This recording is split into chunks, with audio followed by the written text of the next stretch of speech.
Traditional talk therapy frequently fails men stuck in chronic survival mode. For those whose nervous systems are permanently calibrated for defense, psychological dialogue often hits a wall of rage and isolation.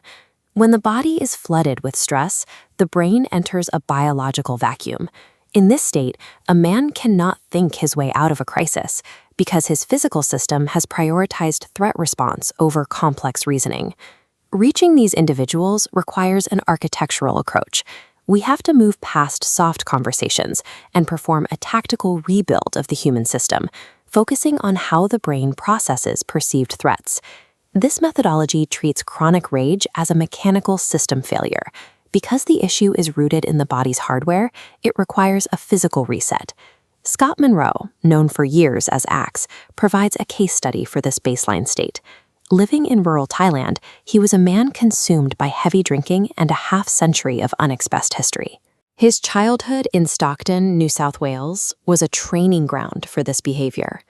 He learned to survive a broken home by listening for the arrival of a little brown Tirana in the driveway and bracing for the violence that followed, wiring his nervous system to shield him from constant nightmares.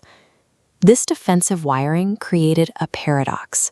The very reflexes that protected Scott as a child became the mechanisms that isolated him and fueled his rage as an adult. By the time he reached midlife, the physical toll of this survival strategy, marked by heavy alcohol use and a system under constant siege, had reached a breaking point. Without a mechanical intervention, his own defense mechanisms were on track to destroy his health. Lumindra's cycle of survival maps this experience as a predictable 6-part mechanical loop. It starts with the accumulation of unexpressed pain and history, which triggers immediate physical tension. The body prepares for a threat before the mind recognizes one, forcing the individual into the dark mind, a state of cognitive narrowing. Internal pressure eventually demands a release, resulting in reaction and rage. The collapse following the rage brings deep shame, which naturally leads to isolation. This isolation feeds directly back into the original pain, creating a self-sustaining engine that willpower alone cannot stop. Mark Tulloch designed the clarity mapping protocol to act as a mechanical intervention, specifically designed to disrupt these nodes. The protocol begins with body before mind. Instead of talking, the individual forces physical movement, whether through rigorous training or shocking cold water, to signal to the nervous system that it is no longer in danger. Starting with the body breaks the physical tension and the cognitive narrowing of the dark mind. Psychological processing only begins once the body returns to a state of command. To prevent external damage, the protocol implements the 24-hour rule. This is a strict embargo on all major decisions, phone calls, or messages whenever the nervous system is flooded. This temporal buffer neutralizes the reaction phase.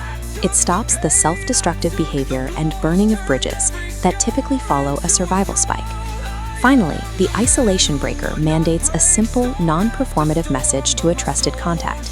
This SOS message is designed to short-circuit the shame phase before the individual withdraws. Clarity mapping replaces the instinct to defend and attack with an architecture of reset, immediate physical movement, and essential contact. This shift allows the individual to move from reactive survival to strategic command. Scott Monroe utilized these tactical choices to accumulate daily proof of his own agency. Over time, these small, repeatable actions starved his rage cycle of its fuel.